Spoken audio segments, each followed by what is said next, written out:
Now let's begin with terrorism. The Nigerian military says the list of the 19 wanted terrorists with bounties on them will be updated when necessary.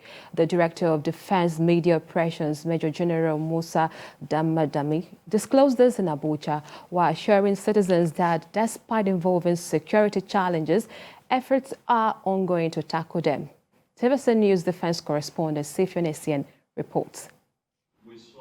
It's another media engagement with the defense media operations. The last 2 weeks have been eventful across the theaters of operations. At least 2 of the wanted 19 terrorists with a bounty on them have been killed. Many more whose names were not on the list died during airstrikes by the Nigerian Air Force. Not everybody that is wanted on that list is going to be continuously be reviewed based on information we are getting from the intelligence community. Those lists is going to be reviewed. But the security situation is constantly evolving and more threats are emerging in the run-up to the elections in 2023. We will continue to do our work. We are not sleeping and we are not relenting on our efforts. We will continue to do our work, irrespective of whatever is happening in the country. What remains to be seen is how the security forces will live up to their billings. Sifion Essien, TVC News, Abuja.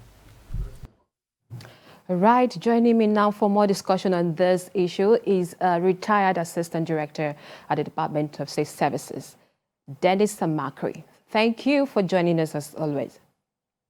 Good evening. Thank you very much. All right, some people say 5 million naira bounty is too small to convince people to disclose information about dangerous terrorists. Do you agree? I agree.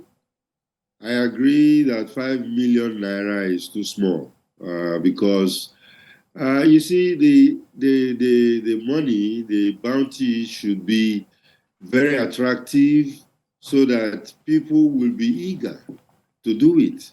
Even people who are very close to these terrorists will be thinking about, they will count on what the money can do for them. But 5 million naira, I don't think is a very, very attractive amount. All right. Let me also have your view on the issue of, or the option of whistleblowing. And you will agree with me that people take the option of whistleblowing lightly because they are not sure their security is guaranteed. How can security agencies earn the confidence of the public on this matter? Thank you. When a security agency comes up with a wanted list, I think what they are trying to do is to seek the help of the public, in tracking down these particular terrorists. And in Nigeria, of course, we have had wanted lists. In fact, the Inspector General has put out one some years ago about wanted criminals. But terrorists wanted list is a different one, which of course started in the United States when 9/11 happened in New York. So the terrorist list is very, very, more engaging. But at the same time, I think what has been put out to the public, I don't think they think about it very well because we don't have pictures of these people.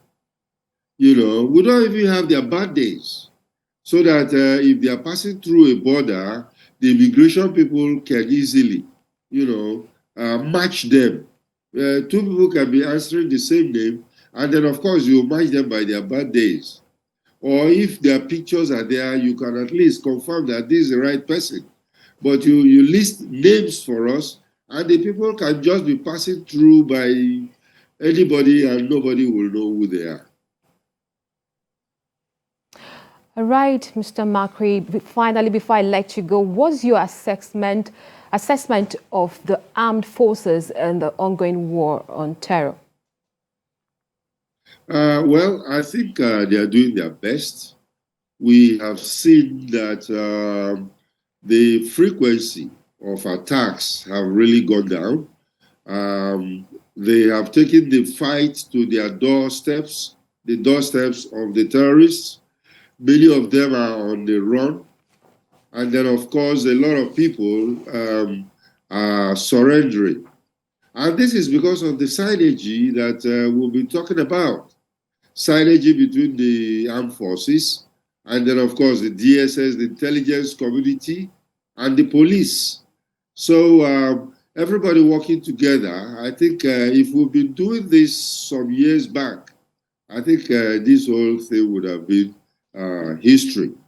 But I'm happy. I think I'm very, very happy that they are taking on the terrorists head on, and the banditry, you know, and then, of course, devoid of any political affiliations.